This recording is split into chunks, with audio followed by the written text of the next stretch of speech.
وَأَنكِحُوا الْأَيَامَ مِنكُمْ وَالصَّالِحِينَ مِنْ عِبَادِكُمْ وَإِمَائِكُمْ إِنْ يَكُونُوا فُقَرَاءَ يُغْنِهِمُ اللَّهُ مِنْ فَضْلِهِ وَاللَّهُ وَاسِعٌ عَلِيمٌ۔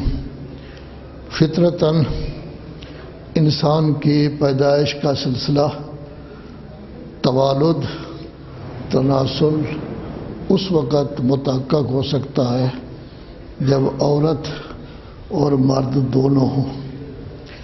عورت اور مرد میں سے اگر ایک ہے تو ایسی صورت میں یہ سلسلہ متحقق نہیں ہو سکتا سوائے ایک استثناء کے کہ حضرت مریم کا بیٹا بغیر باپ کے عیسیٰ ابن مریم پیدا ہوئے، تو ظاہر ہے کہ جب دونوں نے مل کر یہ سلسلہ شروع کرنا ہے تو ان کے ملاپ کا مقصد، نکاح کا مقصد صرف یہ نہیں ہوتا کہ شہوت انسانی ہے، بلکہ در حقیقت اسی میں انسانیت کی بقا ہے۔ اگر نکاح ہوگا، تناسل کا سلسلہ ہوگا تو یہ انسان اسی طرح چلتا رہے گا جب تک اللہ چاہتا ہے۔ اگر یہ سلسلہ نہ ہوا تو موجودہ انسان جب ختم ہو جائیں گے تو یہ سلسلہ ہی ختم ہو جائے گا۔ تو جتنا مرد کی اہمیت ہے اس کام میں، اسی قدر عورت کی بھی اہمیت ہے۔ ذکر کیا تھا کہ بہت ساری عورتیں ہیں جن کا تذکرہ اللہ تبارک و تعالی نے قرآن مجید میں کیا ہے لیکن نام نہیں لیا۔ ان میں سے جن کا تذکرہ کیا ہے ان میں ایک ملکہ سبا ہے، سبا کی ملکہ جس کا کل ذکر کیا گیا تھا۔ سبا قرآن مجید میں دو جگہ پر ہے، ایک سورت بھی ہے سبا جو 22ویں پارہ میں ہے، اور سورہ نمل میں بھی یہ سبا موجود ہے۔ سورہ سبا میں اللہ تبارک و تعالی ذکر کر رہا ہے سبا کا اور کہہ رہا ہے کہ وہاں دو بہت بڑے بڑے باغات تھے، دائیں بھی اور بائیں بھی، اور وہ اتنے بڑے تھے کہ انسان گھوڑے پر سوار ہو کر جتنا دوڑتا بھاگتا رہے تب بھی وہ ختم نہیں ہوتے، یعنی ان کی مسافت بہت زیادہ تھی۔ ہر قسم کا میوہ، ہر قسم کا فروٹ وہاں پیدا ہوتا تھا، انسان بڑے آرام سے رہ رہے تھے۔ اور یہ قوم پہلی قوم تھی کہ جس نے سب سے پہلے پانی کو بند کرنے کے لیے، ایک بند باندھنے کے لیے انتظام کیا۔ اس سے پہلے یہ انتظام نہیں تھا۔ انہوں نے دیکھا کہ پانی مختلف وادیوں سے آ رہا ہے، اس کی مقدار بہت زیادہ ہے، تو انہوں نے اس کو باقاعدہ دیوار کے ذریعے بند کیا، اور دیواروں کے ذریعے بند کرنے کے بعد پھر کوئی تقریباً 3 گیٹ ان کے رکھے کہ اگر ایک گیٹ کھولنا ہوا تو وہ کھول لیں گے، باقی بند ہوں گے۔ تینوں گیٹ کھولنے ہیں تو وہ کھول لیں گے، یعنی آج کل جیسے بند بنایا جاتا ہے، اب دیامر بادشاہ بند جو ہے وہ بنا رہے ہیں، اسی طرح انہوں نے بنایا۔ تو یہ اس قوم کی عقل مندی تھی، سمجھداری تھی کہ انہوں نے یہ کام کیا ہے۔ اور یہ علاقہ بھی یمن کا ہے جس میں سبا جو ہے وہ موجود ہے، اور یہ حضرت عیسیٰ سے بھی تقریباً کوئی 200-250 سال پہلے کا واقعہ ہے کہ انہوں نے یہ کام کیا تھا، بلکہ اس سے بھی زیادہ پہلے کا واقعہ ہے کہ انہوں نے یہ کام کیا تھا۔ تو اللہ تبارک و تعالیٰ ان دونوں وادیوں کی تعریف کر رہا ہے کہ بہت اچھی، لیکن یہ اس وقت تک اچھی رہی جب تک لوگ اچھے رہے۔ جس وقت لوگ گڑبڑ ہو گئے، ان میں خرابیاں پیدا ہو گئی، گناہ کی لت ان کو پہ گئی، ہر قسم کے غلط کام وہ کرنا شروع ہو گئے، پھر اللہ تبارک و تعالی نے سزا کے لیے یہ کیا ہے کہ وہ بند بھی ٹوٹ گیا، اور اس قدر سیلاب آیا کہ قوم کا بہت زبردست نقصان ہوا۔ اور ساتھ ہی ساتھ یہ ہے کہ یہ ایسا سخت ترین سیلاب تھا، اس کے بعد زمینیں آباد نہیں ہوئی بلکہ زمینیں برباد ہو گئی۔ اس میں پولی، پیاز، اس طرح کی چیزیں جس میں کانٹے ہوتے ہیں جن کا کوئی فائدہ نہیں ہوتا، اس کے علاوہ کچھ بھی نہ رہا، چنانچہ یہ پورے کا پورا علاقہ جو ہے وہ برباد ہو گیا۔ تو یہ یمن کے علاقے کا جو یہ ہے سبا، اسی میں یہ ملکہ باقاعدہ بادشاہ رہی ہے۔ اسلام لانے کے بعد قرآن مجید نے تذکرہ نہیں کیا، چونکہ قرآن مجید واقعات پورے تذکرہ نہیں کرتا، صرف انسانی تربیت کے لیے جن جن چیزوں کی ضرورت ہوتی ہے فقط انہی کا ذکر کرتا ہے۔ جتنی بیویوں کا ذکر قرآن مجید میں ہوا ہے صرف ایک ہیں حضرت مریم، حضرت عیسیٰ کی ماں، جن کا باقاعدہ نام لیا گیا ہے، ورنہ نام کسی کا بھی نہیں ہے۔ تو حضرت مریم کا تذکرہ قرآن مجید میں بڑا تفصیلی ہے۔ اولاد نہیں ہوتی تھی حضرت مریم کی والدہ کو، والد والدہ دونوں بڑے پریشان تھے، تو ماں نے نظر مانی، یا اللہ اگر میری اولاد ہوئی تو میں اس کو بیت المقدس کا خادم بنا دوں گی اور ہمیشہ وہ خدمت کرے گا، بیت المقدس کی خدمت کرے گی۔ تو ایسی صورت میں اب ہوا یہ کہ جب دیکھا پیدا ہوا ہے تو وہ لڑکی پیدا ہوئی، تو اس وقت بارگاہ رب العزت میں عرض کی، یا اللہ میں نے اس کا نام مریم رکھا ہے، تو اس سے پناہ مانگتی ہوں شیطان رجیم سے، لیکن یہ تو لڑکی ہے۔ اب ظاہر ہے کہ لڑکی ہے تو اس میں میرا تو کوئی قصور نہیں ہے، میں نے تو نظر مانی تھی۔ فَتَقَبَّلَهَا رَبُّهَا بِقَبُولٍ حَسَنٍ، اللہ تبارک و تعالی نے اس لڑکی کو بھی بہترین انداز میں قبول کر لیا۔ یہ قرآن مجید سورہ آل عمران میں ہے۔ وَأَنبَتَهَا نَبَاتًا حَسَنًا، اور اللہ نے خود اس بچی کی پرورش کی خصوصی طور پر، اور بہت اچھی پرورش کی۔ فَتَقَبَّلَهَا رَبُّهَا بِقَبُولٍ حَسَنٍ وَأَنبَتَهَا نَبَاتًا حَسَنًا۔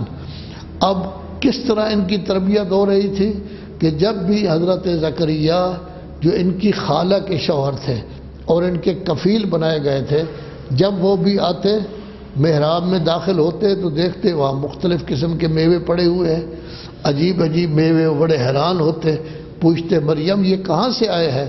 تو مریم یہی جواب دیتی، ان اللہ یرزق من یشاء بغیر حساب۔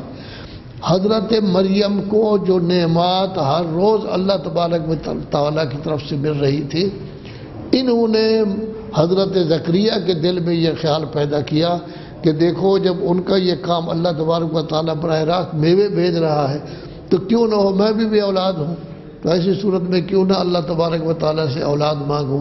تو انہوں نے اس وقت دعا کی، اللہ تبارک و تعالیٰ نے ان کو بھی یحییٰ جیسا بیٹا دیا۔ اللہ تبارک و تعالیٰ حضرت مریم کا تذکرہ کرتے ہوئے ارشاد فرما رہا ہے کہ سب سے پہلی بات تو یہ ہے کہ ہم نے حضرت مریم کو چن لیا ہے، پاکیزہ بنایا ہے، اور تمام عالمین کی عورتوں کی اسے یعنی منتخب کیا ہے، تمام عالمین کی عورتوں سے۔ وَإِذْ قَالَتِ الْمَلَائِكَةُ يَا مَرْيَمُ إِنَّ اللَّهَ اصْطَفَاكِ وَطَهَّرَكِ وَاصْطَفَاكِ إِلَىٰ نِسَاءِ الْعَالَمِينَ۔ پھر حکم دیا گیا یا مریم اقنتی لربک، اپنے رب کی عبادت کریں، دعائیں مانگے، واسجدی ورکعی مع الراکعین۔ پھر کہا گیا اذ قالت الملائکۃ یا مریم، اب ان کی پرورش ہو گئی، بڑی اچھی پرورش، یہ جوان بھی ہو گئی۔ اب ملائکہ آیا ہے، ایک فرشتہ آیا ہے، وہ آ کے خوشخبری دے رہا ہے کہ اللہ تبارک و تعالی ایک بیٹا آپ کا پیدا کر رہا ہے، اس کو روح اللہ نام دیا گیا ہے، وہ پیدا ہو رہا ہے۔ تو یہ چیخ اٹھی، کہنے لگی نہ مجھے کسی آج تک مرد نے مس کیا ہے، نہ میں کوئی بری عورت ہوں، نہ میرا خاندان برا ہے، لوگ کیا کہیں گے کہ یہ کیا آپ کہہ رہے ہیں، مجھے کس طرح اولاد ہو سکتی ہے؟ تو اس وقت اس نے کہا کہ اللہ تبارک و تعالیٰ جس طرح چاہے وہ سارے کام اسی طرح ہو سکتے ہیں، یہ اللہ تبارک و تعالیٰ کے لیے آسان ہے، کوئی ایسا مشکل نہیں ہے۔ یہ مسئلہ ایسا تھا کہ جس سے حضرت مریم بہت پریشان ہوئی، بہت پریشان ہوئی، حتیٰ کہ بیت المقدس سے نکلی اور جنگل کی طرف چلتی کہ میں کسی علیحدہ جگہ چلی جاؤں تاکہ لوگ مجھے پریشان نہ کریں، لوگ مجھے تنگ نہ کریں، لوگ اشکال کریں گے، طعن کریں گے، تشریح کریں گے کہ مریم تو بڑی نیک تھی، یہ کیسے، یہ کہاں سے بچہ جو ہے وہ آ گیا ہے۔ تو اس وقت یہ کہا گیا اذن تبذت من اہلہا مکان شرقیت، مشرق کی طرف چلی گئی دیہات میں۔ بعض روایات میں ہے کہ ناصرہ چلی گئی، لیکن ناصرہ بہت دور ہے وہاں سے، بہرحال قریب ہی چلی گئی۔ جب وہاں چلی گئی کسی جگہ تو اور تو کوئی چیز نہیں تھی وہاں، تو ایسی صورت میں اللہ تبارک و تعالیٰ کی طرف سے ملائکہ نے آواز دی، ملائکہ کہنے لگے مریم اپنے پاؤں کی طرف دیکھو، اللہ تبارک و تعالیٰ نے تیرے لیے چشمہ جاری کر دیا ہے۔ چشمہ جاری ہو گیا۔ پھر قریب آگے بڑھی تو کھجور کا ایک تنا تھا، یعنی کھجور اس میں نہیں تھی، سرسبز و شاداب بھی نہیں تھا، فقط اس کا تنا جو ہے وہ موجود تھا۔ کہا اس کو حرکت دے، جب حرکت دے گی حزی الیک بجذع النخلہ تو ساقط علیک رطبا جنیہ، تو آپ کے لیے تر و تازہ کھجور جو ہے وہ اس سے پیدا ہوگی۔ تو ضرورت انسان کو پانی کی ہوتی ہے، پانی بھی مل گیا، اب خوراک کی ضرورت ہے۔ کھجور ایک ایسی چیز ہے جو کھانے کی روٹی کا بھی کام دیتی ہے، سالن کا بھی کام دیتی ہے۔ حتیٰ کہ جن علاقوں میں کھجور ہوتی ہے، جب کھجور کا موسم ہوتا ہے، جو کھجور چننے والے ہوتے ہیں وہ کبھی سالن استعمال نہیں کرتے، بلکہ روٹی لے لی اسی کے ساتھ کھجور کے ساتھ کھا لی، یہ خالی کھجور کھا لیں تب بھی ان کے لیے کافی ہوتا ہے۔ وَحُزِّ إِلَيْكَ بِجِذْعِ النَّخْلَةِ تُسَاقِطْ عَلَيْكَ رُطَبًا جَنِيًّا۔ لیکن بچہ ہونے کے باوجود یہ پریشان ہے کہ میں لوگوں کو کیا جواب دوں گی، جب لوگ اشکال کریں گے، طعن و تشریح کریں گے، تو اس وقت میں کیا جواب دوں گی۔ اس وقت بارگاہ الہی میں عرض کی، یا اللہ کاش میں مر جاتی، کاش میرا نام لینے والا کوئی نہ ہوتا، کاش میں نسیم منسیہ ہو جاتی، بھول جاتے لوگ کہ مریم بھی کوئی تھی یا نہیں تھی۔ یہ میری کیا حالت ہو گئی ہے کہ بچہ ہو گیا ہے مجھے، اب لوگ مجھ سے پوچھیں گے میں کیا جواب دوں۔ تو اللہ تبارک و تعالیٰ کی طرف سے فرمان ہوا کہ جب بھی لوگ تجھ سے پوچھیں یہاں ہاتھ رکھ دو، اس کا مطلب یہ ہوگا کہ میں نے بولنا جو ہے ممنوع قرار دیا ہوا ہے اپنے لیے ایک وقت کے لیے۔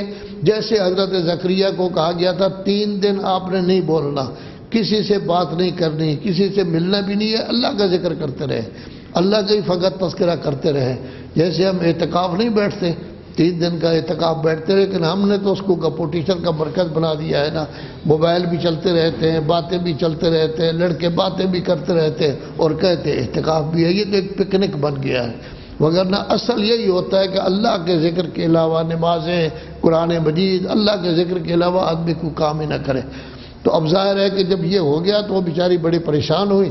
اب انہوں نے کہا کہ مریم یہ بچہ کیسے بولے گا، یہ تو بیچارہ ابھی چھوٹا سا بچہ ہے۔ اب قرآن مجید میں کہا گیا کہ مہد میں یہ بچہ کیسے بولے گا۔ اب یہ 3 گھنٹے ہوئے ہیں پیدا ہوا ہے یا 3 دن، لیکن ابھی حضرت مریم تو آ رہی ہیں لوگوں کے پاس، تو کیسے انہوں نے پگھوڑا تیار کر لیا تھا۔ تو مہد کا معنی لغت میں پگھوڑا نہیں ہے، مہد کا معنی وہ جگہ ہے جہاں بچے کا بستر سیٹ کر کے اس کو سلایا جائے، خواہ وہ کسی چیز پر بستر سیٹ کر کے سلایا جائے، حتیٰ کہ ماں اپنی گود میں سیٹ کر کے سلاتی ہے تو اس کو بھی مہد کہتے ہیں۔ لہذا مہد جو ہے وہ عام ہے، پگھوڑا بھی ہے، ان چیزوں کو بھی کہتے ہیں۔ تو اس وقت جب لوگوں نے یہ سنا کہ وہ کہہ رہے ہیں کہ یہ بات کرے گا تو وہ بول پڑے، انی عبداللہ، میں اللہ کا بندہ ہوں، آتانی الکتاب، اللہ نے مجھے کتاب بھی دی ہے، اللہ نے مجھے نبی بھی بنایا ہے، اللہ نے مجھے بابرکت بھی بنایا ہے، جعلنی نبیا، اور مبارک بھی بنایا ہے ہمیں، جہاں بھی میں ہوں گا، جس جگہ بھی ہوں گا بابرکت رہوں گا، مجھ سے لوگوں کو فائدہ پہنچے گا، لوگوں کو نفع پہنچے گا۔ اور ساتھ ہی ساتھ یہ